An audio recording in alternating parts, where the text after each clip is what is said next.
Hey folks, welcome back once again to Indaba Africa. This is Chris. Today's video is about Namibia. What the heck is going on in Namibia? Strange developments taking place on Saturday, October 17th, 2020, as Namibia prepares for upcoming local elections. Quite strange comments coming from the sitting president, who's now in his second term. And let's talk a little bit about what's going on in Namibia.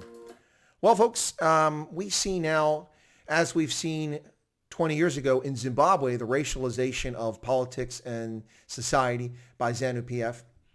And then we've seen it for the past 10 or 15 years, increasingly so in South Africa, but reaching a fever pitch of late with the leader of the economic freedom fighters, Julius Malema, basically calling for a civil war and to murder white South Africans on broadcast and in his speeches. And his conduct is reprehensible and vile, and it is nothing but a product of race mercantilism. And now, in Namibia, where the country has been peaceful since independence in 1990, we see the president making bizarre statements. But it's not just the racialization. I also see that we can expect to see a coming purge within SWAPO, the Southwest Africa People's Organization, the ruling party of Namibia since independence in 1990. Look for racialization and a coming purge in the party. Well, let's talk about what he said on Saturday. SWAPO President Hage Geingob said he has noted with concern a trend in which white Namibians have been registering themselves in big numbers to vote in the upcoming regional and local elections next month in November of 2020. Geingob charged that these people declared war against the ruling party and want to vote for anything else but SWAPO. So in a democratic society, people are not allowed to vote for opposition parties? What the hell is wrong with this guy? This was despite SWAPO making sure that white people enjoy peace, unity, and comfort all this time. Sounds eerily similar to Robert Gabriel Mugabe, who said that he was angry with white Zimbabweans because they had betrayed him. I was magnanimous. I let you stay here. I let you keep your farms and your land. And look how you repay me by supporting the movement for democratic change. And we saw what happened in Zimbabwe. The racialization, the discrimination, the murder of commercial farmers, farm workers, far more farm workers never covered by the press. The assassination of opposition MDC members, including politicians who served in government. And the complete destruction of the country with the theft of the land from people. By the way, 42% of that land was purchased after 1980 under a majority rule government of Robert Gabriel Mugabe and ZANU-PF as prime minister from 1980 to 1988, and then as president from 1988 to 2000. 20 years of ZANU rule, and people bought 42% of the commercial farmland. If the government actually cared about the things they lie about, claiming to care about, then they would have resolved the issue of land in Zimbabwe long before the year 2000. But let's get back to this issue here with Namibia. I've never seen it that way, and they said anything else but SWAPO, he said about the numbers of white voters registering for the elections. I have noted that, and I will not forget that. People are declaring war against SWAPO. SWAPO, who made them enjoy peace and unity, enjoy their comforts, the comforts they've enjoyed all this time, and you declare war against SWAPO? I heard you. This, folks, is racialization, and it's vile, and it's disgusting. This from a president who is wildly unpopular in his own country, a president who received the lowest vote total ever for a SWAPO leader running for president. He's the third president, but he's in his second term. And his predecessors all served 2 terms as well. He made the remarks in Windhoek when he launched SWAPO's campaign for the regional council and local authority elections scheduled for the 25th of November next month. Now, that's the vile racialization, but it doesn't end there, folks. The 79-year-old near octogenarian Damara, ethnic Damara, who are 7% of the population, 7% of the 2.75 million Namibians are Damara. So roughly about as many Damara as there are white Namibians. This gentleman, 79-year-old president, has also gone after his own party. And specifically, he's blaming local councilors for the party's drop in support in 2019 national elections. SWAPO President Hage Geingob has blamed the party's fall from grace at last year's presidential and national assembly election on poor service delivery by its regional and local authority councilors. Well, that's probably very accurate. It's a good statement as to why they did poorly last year. But the reason they're unpopular this year is continued poor service delivery, questionable conduct when it came to shutting down the country for the Wuhan coronavirus COVID-19, but more importantly, the pervasive corruption that takes place within SWAPO. The fish rot scandal is something that he completely misses entirely. Why is that? He ignores the fact that fish rot is what's getting people's attention. Ministers involved, complicit in using bribes and getting bribes from an Icelandic fishing company to get access to fish illegally and take larger than the share of the catch. Interesting. He said that the party's introspection meeting held in July this year concluded that poor service delivery was by some SWAPO councillors was to blame for the reduced votes the party garnered in last year's elections. Some of our councillors, he said, some of our councillors have not been able to deliver on the bread and butter issues at the regional council and local authority levels. And this is why they had a reduced vote in the 2019 election, or 2020 election. He made these remarks when he launched the party's campaign for the upcoming council, just like he did. It's the same conversation he did here when he attacked white Namibians. He added the party has now realized that some of the people it trusted to lead various regional councils, local authorities, did not possess the needed skills and qualifications to deliver on the bread and butter issues in communities. Duh. It took you this long, 1990. It takes you 30 years to realize that you have incompetent members at the local level, and in the parliament too, for that matter, SWAPO. He said, therefore, that the party made sure at this recent or its upcoming elections, make sure they're going to elect young and qualified cadre to contest the November elections. There's that leftist cadre term. We trust that they will do justice to the mandate of service delivery without any excuses. So if you have been if you've been in SWAPO for a long time, get ready for the purge. It's coming. The president, who's increasingly unpopular in his party, which is losing support, is blaming white Namibians. By the way, folks, white Namibians, 7% of the population of Namibia. That's 192,000 people total.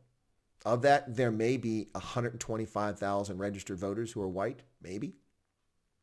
Probably about 100,000. And he is angry at 100,000 people. Well, let's talk a little bit about his performance. So in 2019 at the elections, he received 464,703 votes, 56.25%.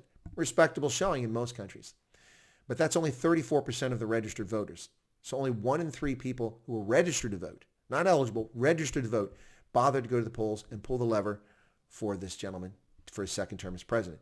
A clear repudiation of his performance in the first term. His party, SWAPO, won 536,861 votes, or 65.45% of the vote, to take 63 seats in the 104-seat parliament. So a clear majority, 65% is nearly 2/3, impressive. And they took about 100,000 votes more than their president did. That speaks volumes. This compares to 2014 when he had an amazing 772,528 votes, or nearly 87% of the vote total in 2014. He went from 87 to 56, nearly a 21%, over a 20% drop in vote total. But in actual total, he dropped by over 300,000 votes. He lost nearly half his vote total. Now, that total in 2014 was 62% of registered voters. Very impressive. His party had 715,000, or 80% of the vote. This compares with his predecessor, Hifikepunye Pohamba, who got 76% of the vote with 611,000 back in 2009.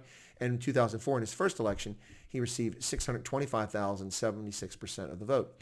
So Hifikepunye Pohamba never won less than 76% of the vote and never got less than 611,000 votes total.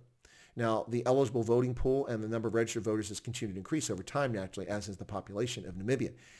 He received just 464,000 votes. That's what he's butthurt about. So finally, after 30 years, SWAPO has realized that its local party members are not up to the task in many cases. So look for a coming purge, and we'll see younger, fresher candidates, ostensibly those who owe loyalty to SWAPO, less so to the local people they're representing. But this vile racial attack against white Namibians, they're not allowed to vote for another party? Seriously?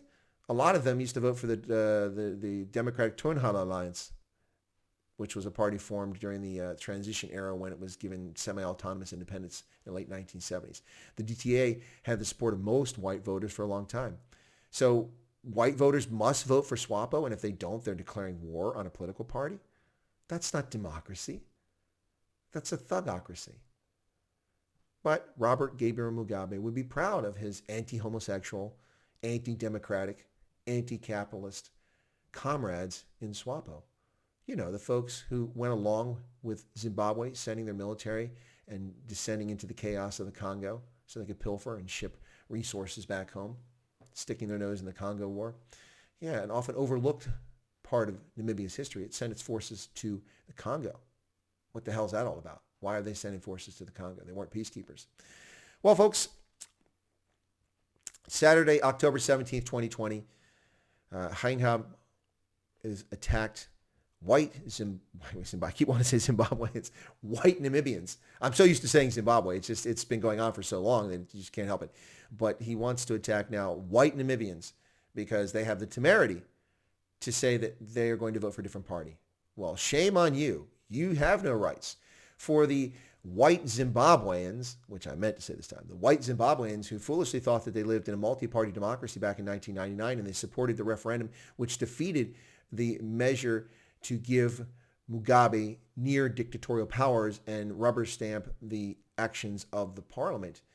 When they supported defeating that referendum and Mugabe felt betrayed, we saw what happened. And Zimbabwe's white population dwindled from about 120,000 down to less than 30,000 today. Mostly elderly pensioners, barely surviving, and people constantly coming under attack for being white in Zimbabwe.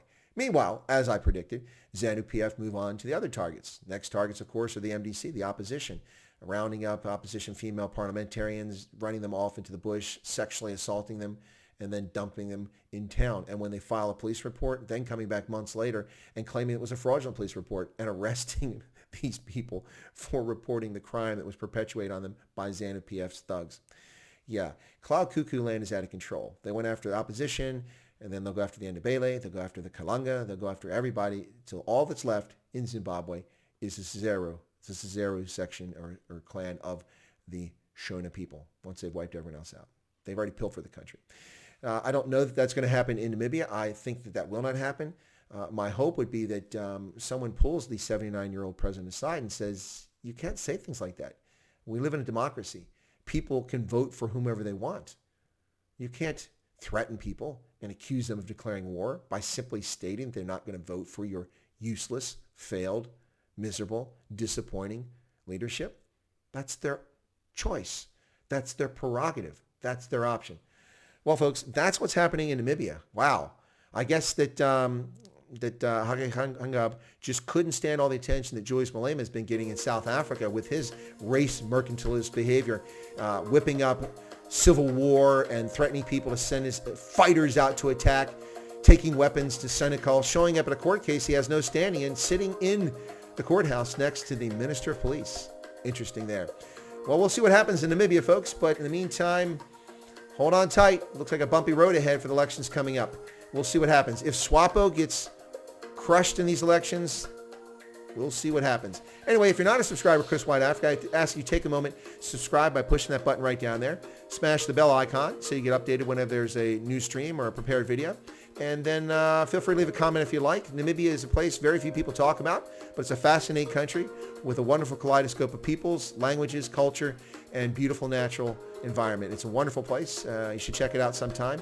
But let's not let people turn it into a race merchant activity. And that's what we see happening here. Anyway, feel free to smash the like button too, because likes drive viewership. Thank you for your time and your support.